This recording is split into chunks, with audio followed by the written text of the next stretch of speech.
Papež Frančišek je med današnjo homilijo ponovno spodbudil, naj se ne upiramo Svetemu Duhu, ampak poslušno sprejmemo Božjo besedo.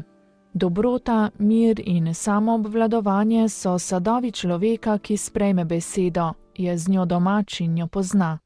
Jutranjo sveto mašo je papež daroval za sestre skupnosti hčere ljubezni svetega Vincencija Pavelskega, ki skrbijo za dom svete Marte in se danes spominjajo svoje ustanoviteljice svete Luize di Marillac.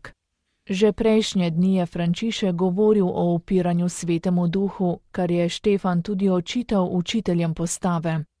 Današnje bogoslužno branje pa nam govori o nasprotni drži, ki je lastna kristjanu. To je poslušnost Svetemu Duhu. Po Štefanovem mučeništvu je v Jeruzalemu prišlo do velikega preganjanja. Tam so ostali samo apostoli, medtem ko so se ostali verniki, laiki, razkropili vse do Fenicije, Cipra, Antiohije. Kot beremo v berilu iz apostolskih del, evangelija niso oznanjali nikomur drugemu, kakor le Judom.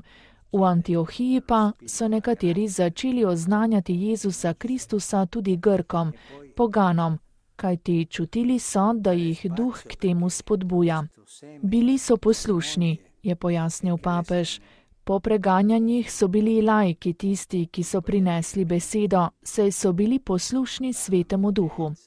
Povabil je, naj prosimo za milost, da bi sprejemali s poslušnostjo. Ob sklepu homilije je še spomnil, da so učence prvič imenovali kristjani ravno v Antiohiji.